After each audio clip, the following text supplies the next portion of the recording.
하나님 말씀 봉독하겠습니다. 마태복음 26장 69절에서 75절까지 말씀 우리 한 절씩 교독하시도록 하겠습니다. 마태복음 26장 69절에서 75절 말씀까지 한 절씩 교독하시도록 하겠습니다. 69절 말씀 제가 먼저 봉독합니다.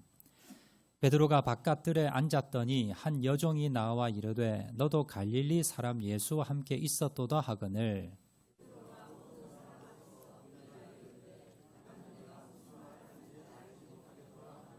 앞문까지 나아가니 다른 여종이 그를 보고 거기 있는 사람들에게 말하되 이 사람은 나사렛 예수와 함께 있었도다 하매 베드로가 맹세하고 또 부인하여 이르되 그 사람 알지 못하노라 하더라. 조금 후에 곁에 섰던 사람들이 나와 베드로에게 이르되 너도 진실로 그 도당이라 내 말소리가 너를 표명한다 하거늘 그가 저주하며 맹세하며 이르되 나는 그 사람을 알지 못하노라 하니 곧 닭이 울더라. 75절 말씀 다 같이 봉독합니다. 이에 베드로가 예수의 말씀에 닭 울기 전에 내가 3번 나를 부인하리라 하심이 생각나서 밖에 나가서 심히 통곡하니라. 아멘. 우리 옆에 분 인사하실 때 잘 오셨습니다. 은혜 많이 받읍시다. 옆에 분 한번 인사해 주시기 바랍니다. 감사합니다. 우리 주위에 보면요, 별것 아닌 일에 참 잘 우는 사람들이 있습니다. 의사들의 말에 의하면요, 잘 우는 사람이 잘 울지 않는 사람보다 훨씬 더 건강하고 오래 산다고 합니다. 왜냐하면요, 내 마음 가운데 이렇게 답답한 마음이나 또 이렇게 스트레스가 있으면 이 눈물을 통해서 마음의 병이 해소가 되고 그리고 스트레스가 해소되는 효과가 있기 때문에 울지 않는 사람보다 잘 우는 사람, 이런 사람이 더 건강하고 오래 산다고 합니다. 보통 여자, 남자가 있으면요, 누가 많이 웁니까? 여자가 잘 울지요. 드라마 보다가도 울고 감격해도 울고 속상해도 울고 여자들이 남자보다 잘 울어요. 전통적으로 유교 문화권인 우리나라에서는 남자가 함부로 울면 안 돼. 자, 이런 문화가 있기 때문에 남자들은요, 울고 싶어도 꾹 참습니다. 그래서 남자는 평생에 3번만 우는 거야. 이런 이야기가 있어서요, 남자 잘 울지 않습니다. 자, 그러면 우리나라에 남자들이 오래 살까요? 여자들이 오래 살까요? 여자들이 오래 삽니다. 평균을 제가 찾아보니까 남자들은 평균 89세, 그리고 여자들은요 평균 85에서 86세. 자, 그래서 보통 여자들이 남자들보다 한 6세, 7세 정도, 6, 7년을 더 오래 삽니다. 그 이유 중에 하나가 뭐냐면 여성들은요 잘 울기 때문에. 여러분들이 눈물이 나면요 참지 마시고, 이런 교회에서도 눈물이 나시면요 눈물 흘리시기 바랍니다. 그게 훨씬 더 건강하다는 걸 통계로 보면 알 수가 있어요. 자, 오늘 본문에 보시면요, 이 베드로가 눈물을 흘렸다라는 내용이 오늘 본문에 나오는데요, 눈물을 흘릴 정도가 아니라 그냥 대성통곡을 합니다. 자, 75절 말씀 보겠습니다. 75절 말씀 다 같이 한번 읽겠습니다. 시작. 이에 베드로가 예수의 말씀에 닭 울기 전에 내가 3번 나를 부인하리라 하심이 생각나서 밖에 나가서 심히 통곡하니라. 자, 우리가 지난번에 살펴보았듯이요, 예수님께서 이제 잡혀가실 거다, 내가 이제 십자가 지실 거다라고 말씀을 하고 난 뒤에, 자, 그 뒤에 베드로는요, 예수님, 나 절대 예수님 배신 안 합니다. 도망 안 갑니다. 근데 예수님께서 네가 닭 울기 전에 나를 3번 부인할 거야 라고 말씀하셨고요. 자, 그리고는 베드로가 이제 예수님의 말씀대로 예수님을 3번 부인하고 난 뒤에 닭이 울었고요. 그리고 난 뒤에 베드로가 통곡하며 울었다라는 내용이 오늘 본문의 내용입니다. 자, 오늘 본문의 내용을 통해서요, 이 베드로의 눈물은 어떤 눈물이었는가, 왜 통곡을 했고 왜 눈물을 흘렸는가, 그리고 더 중요한 것은요, 자, 이 눈물을 통해서 베드로에게 어떤 유익이 있었는가, 이걸 한번 살펴보면서 자, 우리가 어떤 눈물을 흘려야 되고 그 눈물을 통해서 우리에게 어떤 유익이 있는지 자, 이 눈물에 대해서 오늘 한번 살펴보도록 하겠습니다. 자, 첫 번째 베드로의 통곡은 어떤 통곡이었는가? 자, 첫 번째 우리 화면을 보시고 다 같이 한번 읽겠습니다. 시작. 베드로는 자신의 연약함 때문에 통곡했습니다. 자, 예수님께서 이제 잡혀가시기 전날 밤에 제자들에게 야, 너희들 다 나를 배신할 거야. 자, 그러자 베드로가 뭐라 그럽니까? 마태복음 26장 33절 말씀입니다. 다 같이 읽겠습니다. 시작. 베드로가 대답하여 이르되 모두 주를 버릴지라도 나는 결코 버리지 않겠나이다. 예수님 무슨 소리 하십니까? 다른 제자들은 다 배신해도 나는 절대 배신하지 않습니다. 라고 큰 소리 쳤습니다. 자, 그리고 동일한 내용의 요한복음에 보면요. 좀 더 자세하게 나오는데요. 요한복음 13장 37절 말씀. 자, 읽겠습니다. 시작. 주를 위하여 내 목숨을 버리겠나이다. 자, 큰 소리 치면서요. 뭐라 그랬냐면 예수님이 잡혀가시면 내가 목숨을 내놓고 예수님을 지켜주겠습니다. 라고 큰 소리를 치게 됩니다. 자, 그런데 베드로는요. 3번이나 예수님 부인합니다. 예수님 모른다. 오늘 본문에 보시면요. 그리고 두 번째는 맹세코 나는 모른다. 그리고 세 번째는요. 내가 예수님을 알았으면 내가 장을 지진다라고 하면서 뭐라 그럽니까? 저주를 합니다. 예수님에 대해서 저주까지 하면서 맹세합니다. 오늘 보면 74절 말씀 한 번 더 읽겠습니다. 시작. 그가 저주하여 맹세하여 이르되 나는 그 사람을 알지 못하노라 하니 곧 닭이 울더라. 첫 번째는 모른다. 두 번째는 맹세까지 하고 세 번째는 저주까지 하면서 예수님을 모른다고 부인을 합니다. 자, 그리고 나한테 닭이 울었다는 거예요. 닭 우는 소리를 들으면서 베드로는 통곡을 합니다. 여러분, 베드로가 여러 가지 성경에 보면요. 실수하는 장면이 나옵니다. 베드로가 실수하는 여러 가지 장면 중에 가장 자기 평생에 부끄러운 일, 그리고 자기 평생에 잊어버리고 싶은 일, 기억도 하기 싫은 일 하나 뽑으라면 뭘까요? 바로 오늘 본문의 내용일 겁니다. 앞에서 예수님에게 책망도 좀 받고요. 실수도 좀 했습니다. 물에도 빠지고요. 그리고 뭐 여러 가지 실수는 했지만 그러나 오늘 나오는 이 본문의 내용이 가장 베드로가 기억하기도 싫고 잊어버리고 싶은 내용일 겁니다. 왜냐하면 예수님에 대해서 저주까지 했거든요. 앞에 실수는 했지만 예수님을 저주하진 않았습니다. 그런데 오늘 본문에 보시면 예수님에 대해서 저주까지 했다는 거예요. 그래서 베드로는요. 오늘 본문의 내용을 잊어버리고 싶었을 겁니다. 그런데 성경에 보면요. 마태복음, 마가복음, 누가복음, 요한복음 이 4개 성경에 베드로가 예수님을 부인하고 저주한 내용은 다 들어가 있습니다. 자, 예수님의 그 기록 중에서 어떤 내용은요. 성경의 일부분에만 한 부분에만 있는 것도 있고요. 다 기록된 그런 내용도 있습니다. 그런데 오늘 본문의 내용은요. 4개의 성경에 내용은 조금 이제 표현만 다르다 뿐 이제 똑같은 내용이 다 기록이 되어 있습니다. 이거 뭐냐면 베드로는 잊어버리고 싶었지만 성경은 뭐예요? 절대 잊지 말라는 거예요. 우리들에게 이 내용은 꼭 기억하고 잊어버리지 말아라. 중요한 내용이기 때문에 베드로에게 중요한 사건이기 때문에 자, 그래서 우리가 오늘 본문의 내용을 잘 우리가 살펴봐야 되는데 자, 그러면 베드로가 이렇게 예수님을 저주까지 하면서 실패했던 원인이 뭘까? 이건요. 바로 교만입니다. 우리 지난번에 한번 살펴보았듯이 베드로의 교만입니다. 베드로는 예수님에게 칭찬도 제일 많이 받았고요. 자, 그리고 베드로는 수제자입니다. 리더입니다. 제자 중에 가장 으뜸입니다. 자, 그래서 베드로는 어떤 생각을 가졌느냐? 앞에서도 우리가 살펴보았듯이 다른 제자들은 예수님을 버릴지라도 나는 그렇게 하지 않겠습니다. 이게 뭡니까? 교만입니다. 교만.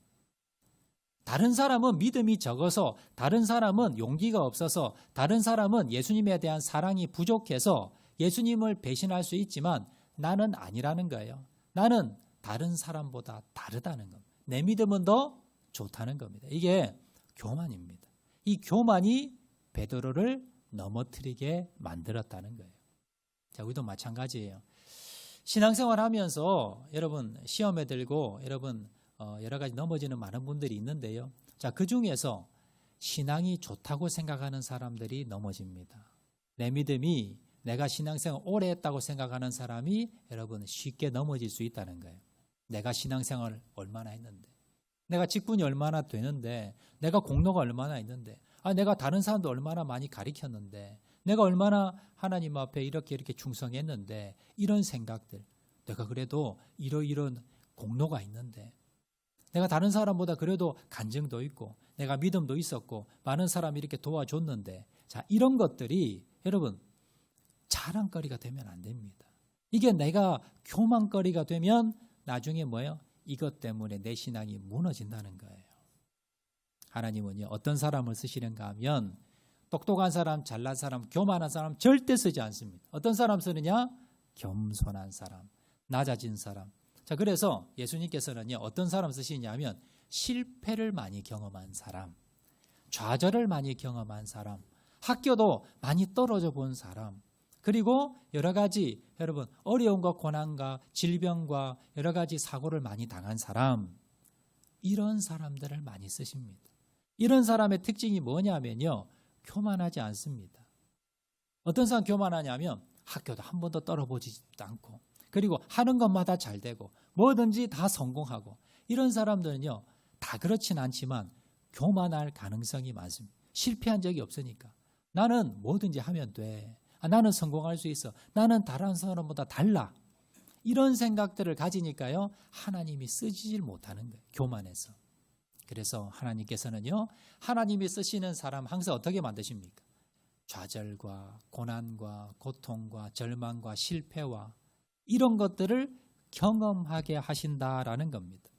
제가 좋아하는 말 중에 하나가 뭐냐면 나의 끝은 하나님의 시작입니다. 따라해 볼까요? 나의 끝은 하나님의 시작입니다. 여러분, 내 인생이 끝난 것 같고 내가 이제 실패한 것 같고 이제는 안 될 것 같고 포기하고 싶고 낙심이 되고 절망이 될 때, 여러분 그때 생각하시기 바랍니다. 나의 끝은 하나님의 시작입니다.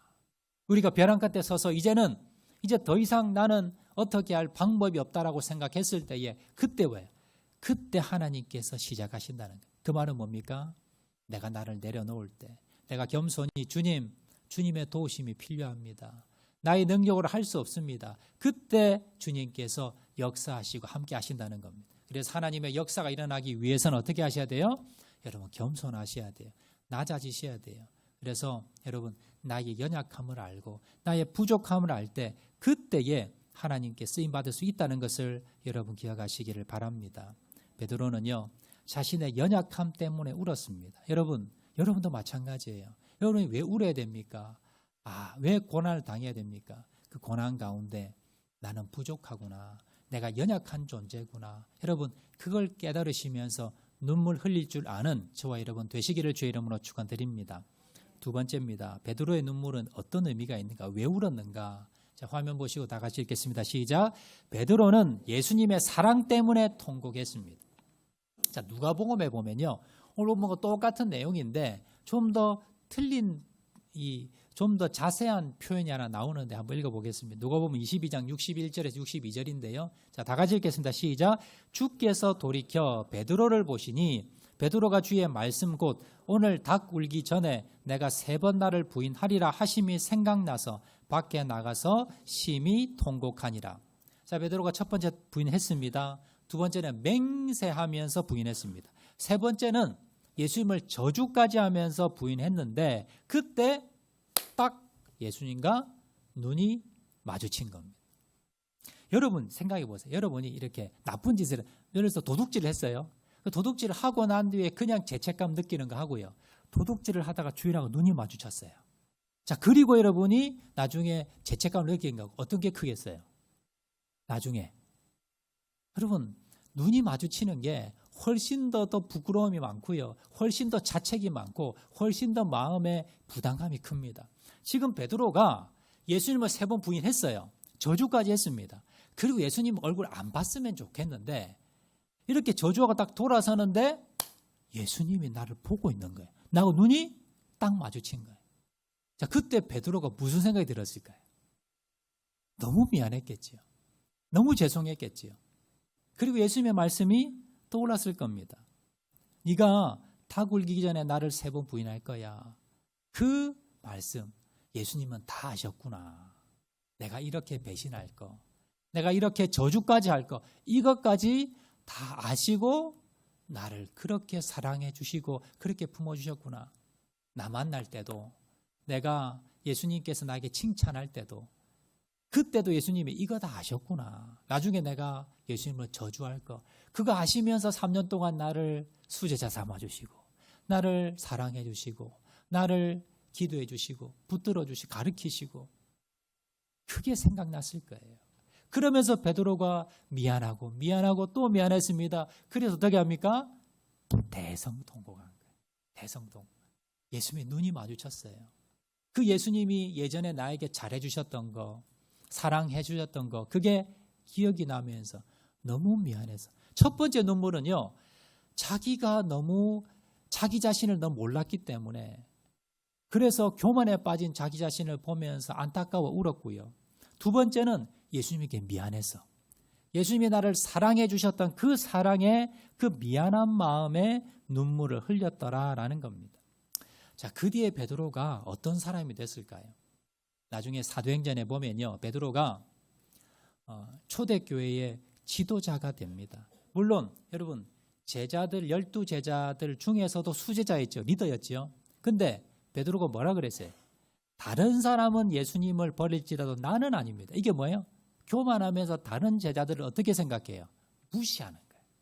다른 제자들을 무시하면서 자기는 교만한 겁니다. 그런데 여러분, 이후에 베드로가요, 사도행전 이후에 보면 그렇게 교만한 내용이 안 나와요. 베드로가 바뀐 거예요.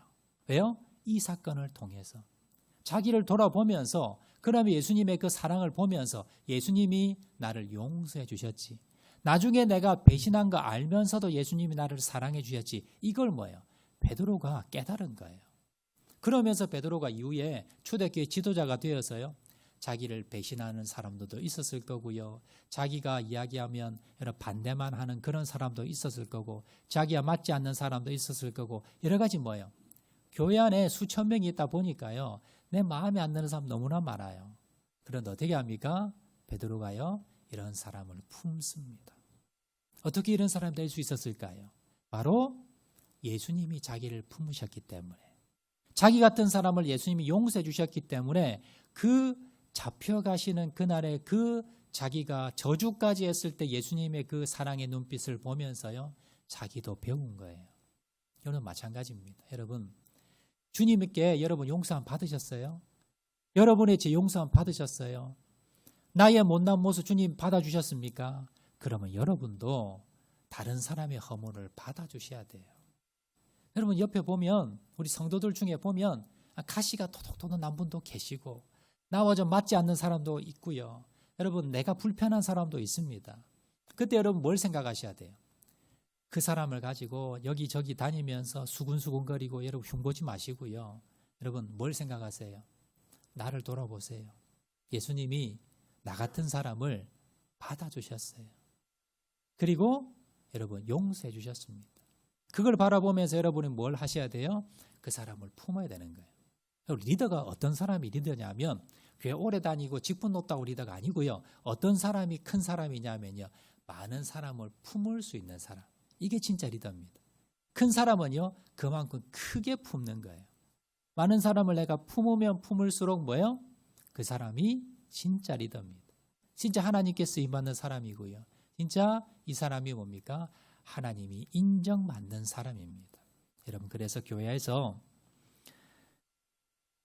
베드로가 그랬던 것처럼요, 여러분 실수 많고 나와 좀 맞지 않고 좀 여러 가지 어려움이 있다 하더라도요, 여러분 주님께서 나를 용서해 주시고 받아주셨지, 내가 주님을 배신하고 배반하고 주님을 저주까지 했을 때 주님은 사랑의 눈길로 나를 바라보셨지, 주님 생각하시면서 품고 나가시는 저와 여러분 되시기를 주의 이름으로 축원을 드립니다. 자, 세 번째입니다. 베드로의 눈물의 세 번째 의미는 뭐냐? 이 제일 중요합니다. 세 번째, 자, 다 같이 읽겠습니다. 시작. 베드로는 자신의 죄 때문에 통곡했습니다. 자, 베드로가 통곡했던 세 번째 이유는 뭐냐면요, 회개입니다. 회개. 그냥 여러분 눈물과 회개는 달라요. 회개 안에 눈물이 있지만 눈물 흘린다고 다 회개는 아니에요. 세상 사람들도요 후회합니다. 뉘우칩니다. 그런데 우리가 그리스도 안에서 믿음 안에서 회개와 다른 사람의 일반 세상 사람들에게 뉘우침은요 완전히 다릅니다. 자, 그 차이를 한번 살펴보도록 하겠는데요. 자, 성경에 보면 예수님을 배신한 제자가 둘이 있었습니다. 물론 모두 다 배신을 했지만 크게 배신했던 사람이 두 사람이 있는데요. 한 사람은 오늘 살펴본 베드로고요. 또 한 사람은 가룟 유다가 있습니다. 가룟 유다도 예수님을 은의심에 팔았고요. 그리고 예수님을 완전 배신합니다. 베드로는 어떻게 했어요? 자, 돈은 받지 않았지만 그러나 어떻게 합니까? 베드로는 예수님을 저주를 했습니다. 돈 받은 게 클까요? 저주한 게 클까요? 뭐 사람마다 다르지만 여러분 이게 대등소이합니다. 자, 근데 문제는 뭐냐면요. 베드로는 이후에 어떻게 됩니까? 예수님께 다시 사명을 받고 크게 쓰임 받습니다. 가룟 유다는 어떻게 됐어요? 가룟 유다는 자살해 죽습니다. 자, 그러면 양심의 가책을 베드로는 느꼈고 가룟 유다는 양심의 가책을 안 느꼈을까요? 아니에요. 둘 다 양심의 가책을 느꼈습니다. 가룟 유다도 받은 예수님이 잡혀가자 그 은 20을 어떻게 도로 갖다 줘요. 양심의 가책을 느껴서 그래서 집어 던집니다. 돈을. 그리고 어떻게 해요? 그 뒤 자살해 죽어요. 근데 베드로는 어떻게 합니까? 베드로는 오늘 본문에서 통곡하잖아요. 자, 이 통곡이 그냥 뉘우침, 그냥 눈물이 아니라 이건 뭡니까? 이거는 주님 안에서 회개입니다. 가룟 유다는 왜 주님을 배신하고 자살해 죽었고요. 베드로는 왜 주님을 배신하고는 다시 쓰임 받을 수 있었는가? 결정적인 차이는 뭐냐? 회개했느냐?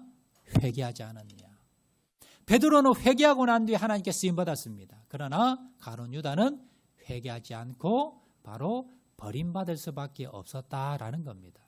여러분, 그래서 중요한 게 뭐냐면요. 여러분, 회개했느냐 회개하지 않았느냐가 여러분 정말로 중요합니다. 자, 그러면 오늘 본문을 통해서요. 회개가 뭔가, 어떻게 하는 게 진짜 회개인가 한번 살펴보도록 하겠는데요. 자, 어떻게 회개할 수 있는가? 본문 75절에 보면 회개 과정이 나옵니다. 75절 말씀 한번 다 같이 한번 읽겠습니다. 시작. 이에 베드로가 예수의 말씀에 닭 울기 전에 내가 3번 나를 부인하리라 하심이 생각나서 밖에 나가서 심히 통곡하니라. 여기 보시면요. 회개의 3단계 과정이 나오는데 첫 번째는 뭐냐면 베드로는 말씀 계속 띄워주세요. 베드로는요. 닭 우는 소리를 들은 거예요. 베드로 그전에는 닭 우는 소리 들기 전에는 통곡하지 않았어요. 회개하지 않았어요. 그런데 베드로가 결정적으로 통곡한 것은 뭐냐면 닭 울음 소리를 듣고 회개를 한 겁니다. 첫 번째는요. 회개 첫 번째 단계는 닭 울음 소리 듣는 거예요. 닭 울음 소리. 두 번째는 뭐냐면 말씀이 생각난 겁니다. 자, 이에 베드로가 예수의 말씀에 요 앞에 절에 닭 우는 소리를 들었고요. 자, 그 다음에 이에 베드로가 예수의 말씀에 닭 울기 전에 내가 3번 나를 부인하리라 하심이 생각나서, 저게 뭐예요? 예수님의 말씀인 거예요. 닭이 울자 베드로가 뭐가 생각났어요? 예수님의 말씀이 생각난 겁니다. 자, 그리고 난 뒤에 어떤 현상이 일어나요? 나가서 심히 통곡했다 그러잖아요. 예수님 말씀이 생각이 나는데 그 생각의 의미를 깨달은 겁니다. 그리고 나가서 뭐예요? 통곡한 겁니다. 이건 회개예요. 이건 회개예요. 그냥 울음이 아니라 이 3단계가 여러분도 마찬가지예요. 내가 회개하고 싶은데요. 아니면 내가 예전에 울었던 게 그 회개인가 아닌가. 여러분 그걸 여러분들이 분별할 수 있는 방법이 뭐냐면 이 3단계가 있냐는 겁니다. 첫 번째는 닭 우는 소리. 여러분 닭 우는 소리 들어보셨습니까? 못 들어보셨어요? 회개의 닭 우는 소리. 회개의 닭 우는 소리가 뭐냐면요. 나에게 찔림이 오는 소리입니다. 이게 뭐냐면 예를 들어 이런 거예요. 자녀가 말썽을 피워요. 자녀 문제가 생겨요. 우리 남편이 속을 썩여요. 내가 병원에 갔더니 큰 병원 가보래요. 치료가 안 돼요. 내가 집을 샀는데 사기를 당했어요. 금전적으로 아니면 우리가 사업적으로 아니면 자녀 문제, 가정 문제 여러 가지 내가 원치 않는 어려움을 당했어요. 내 사랑하는 사람이 먼저 나를 떠났습니다. 이러한 여러 가지 어려움이 겪어지게 돼. 이게 뭐예요? 이게 다구름 소리예요. 내가 하는 것마다 잘 되고요. 내가 원하는 것 다 되고, 여러분 그러면 사실은 우리가 회개할 마음이 잘 안 생깁니다. 그런데 내가 원하는 게 안 되고요. 그리고 여러 가지 어려움이 겪어지고 고난이 겪어지고 내 뜻대로 내 원하는 대로 되지 않고 내가 원하지 않는 일들, 어려운 일들, 고난들, 여러 가지 내가 힘든 어려운 일들이 나한테 겪어올 때 이게 뭐예요? 다구름 소리예요. 이게 나를 돌아보게 만듭니다.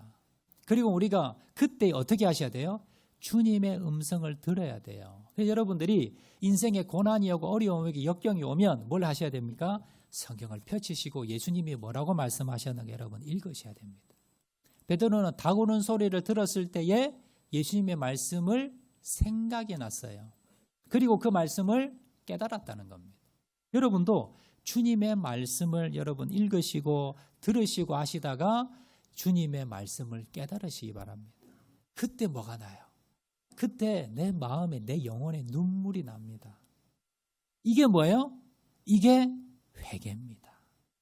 여러분 세상 사람들도요 자기가 여러분 실패하고 뭐 여러 가지 뭐 자기가 원하는 데 되지 않고 그러면 내가 괜히 했구나 후회도 하고 여러분 반성도 합니다. 그런데 거기가 끝이에요. 그렇지만 우리는 뭘 합니까? 주님의 말씀을 떠올리는 거예요. 그리고 주님의 말씀을 통해서 깨닫는 겁니다. 그리고 내가 뭘 잘못했는지, 내가 무엇이 내가 문제가 있었는지 이걸 깨닫고 그걸 가지고 주님 앞에 회개할 때 눈물 흘릴 때 이건 뭐예요? 이건 회개입니다. 그리고 이건 뭐예요? 주님께서 나를 고치시고 변화시키셔서 하나님께서 그게 쓰임받을 수 있는 과정이라는 거예요. 여러분 이걸 거치신 겁니다. 지금 베드로가 지금 뭐 하는 거예요? 이 과정을 지금 거친 겁니다. 그래서 그냥 통곡하고 그냥 눈물 흘리는 것이 아니라 이런 진정한 회개 뒤에는요 변화가 있어요. 주님 안에서의 변화가 됩니다. 그래서 베드로가요 완전히 다른 사람으로 변화될 수 있었고 주님 앞에 쓰임받을 수 있는 사람이 될 수 있었다라는 겁니다. 그래서 여러분 우리도 회개하기 위해서는요 어떻게 하셔야 돼요? 처음에 무슨 소리? 다구는 소리. 베드로가 들었던 그 다구는 소리를 여러분 직접 꼭 끼워는 닭소리 들으라는 게 아니라 여러분들이 주님께서 나에게 그 찔림의 소리를 들으라는 겁니다. 그 찔림에서는 어떻게 들어요? 우리가 어려움을 당할 때 고난을 역경을 당할 때 주로 듣습니다. 내가 원하는 대로 되지 않고 여러 가지 어려움과 고난이 있을 때에 이거 닭소리구나. 베드로의 다구는 소리구나. 이걸 여러분 깨달으셔야 돼요. 그리고는 주님께서 나에게 뭐라고 말씀하시는 그걸 여러분들이 말씀을 여러분 찾으셔야 돼요. 그리고 생각이 나셔야 됩니다. 그리고 주님 이 말씀이 무슨 뜻입니까? 깨달으셔야 돼요. 그리고 내가 뭘 잘못했는지 내가 뭘 돌이켜야 될지 그걸 여러분 돌아보는 겁니다. 그리고는 여러분들이 그걸 가지고 주님 앞에 기도의 자리로 나가서 눈물 흘리면서 회개하는 겁니다. 돌이키시는 겁니다. 이게 여러분 반복이 될 때 여러분 뭐가 일어나요? 변화가 일어납니다. 성숙이 일어납니다. 주님 앞에 쓰임받는 사람이 될 수 있었다라는 겁니다. 말씀 맺도록 하겠습니다. 여러분 혹시 지금 절망과 통곡의 밤을 지내고 있는 분들 계십니까? 지금 하나님께서 여러분을 쓰임받기 위해서 하나님이 여러분을 쓰시기 위해서 과정 가운데 있다는 걸 여러분 기억하시기를 바랍니다. 여러분 그럴 때 여러분 마음 놓고 우세요. 남자분들도요. 여러분 뭐 가정에서나 직장 가서 못 오시잖아요. 그러니까 교회 오셔서 저 기도실에 들어가셔서요. 그냥 여러분 우시기 바랍니다. 여러분 정말 답답하고 힘들고 남에게 말하고 싶지 말할 수 없는 그런 여러분 마음에 답답함이 있으면요. 여러분 교회 오셔서 주님 앞에 베드로처럼 그렇게 통곡하시기 바랍니다. 이렇게 우시기 바랍니다. 여러분 이 눈물이 어떤 눈물입니까? 여러분 이 눈물을 흘릴 때 나의 부족함을 돌아보면서 여러분 우시기를 바랍니다. 내가 이것밖에 안 되었구나. 내가 교만했구나. 그걸 돌아보시면서 우시는 겁니다. 두 번째는요. 예수님의 사랑을 생각하며 우시는 겁니다. 그리고 세 번째는요. 내 죄를 돌아보면서 나의 부족함을 돌아보면서 회개 눈물을 흘리시는 겁니다. 여러분 그럴 때 주님께서요. 여러분들을 변화시키시고 회복시키시고 여러분 주님께서 여러분을 다시 쓰신다는 사실을 여러분 기억하시기를 바랍니다. 여러분 성도는요. 눈물이 마르면 안 됩니다. 새신자 중에 이런 분들이 계세요. 목사님, 저 교회 나오니까요, 자꾸 눈물이 나서 부끄러워서 교회 못 오겠어요. 이런 분들 계세요. 여러분, 그 뭔지 아세요? 하나님이 은혜 주시는 그 시간입니다. 내가 무슨 슬픈 이야기를 들어서 슬픈 일이 있어 우는 게 아니라요, 주님께서 내 영혼을 이렇게 만지시잖아요. 여러분, 내 영혼이 살아있어요. 성령님께서 내 영혼을 만지시잖아요. 그러면 일어나는 대표적인 현상이 눈에서 눈물이 나는 거예요. 여러분들이 교회 오셔서 아무 일도 없는데 눈물이 난다. 여러분, 찬양 중에 눈물이 흐른다. 마음에 여러분 눈물이 내가 난다. 이런 분들은요, 주님 그냥 그 마음 맡기시면 돼요. 주님 그냥 부르시면 되고요. 그 주님의 사랑을 느끼면 됩니다. 그 시간이 성령님께서 여러분의 마음을 만지시고 영혼을 만지시고 여러분을 치유하시고 회복하는 시간이에요. 여러분, 집에 가셔서도 이렇게 찬양 틀고 있으면 뭔가 마음에 막 눈물이 나고요. 눈물 흘릴 때 있어요. 여러분, 그때 부끄럽다 생각하지 마시고 계속 틀어놓으시고 계속 눈물 흘리세요. 그게 뭐예요? 여러분의 마음의 때를, 여러분의 상처를, 여러분의 아픔을, 여러분의 영혼을 주님께서 만지시는 과정입니다. 만지는 시간이에요. 주님 앞에 많은 눈물 흘리시는 저와 여러분 되시기를, 눈물을 회복하는 저와 여러분 되시기를 주의 이름으로 축원을 드립니다. 자, 말씀 생각하면서 우리 한번 찬양하도록 하겠는데요. 괴로울 때 주님의 얼굴 보라, 우리 한번 찬양하도록 하겠습니다.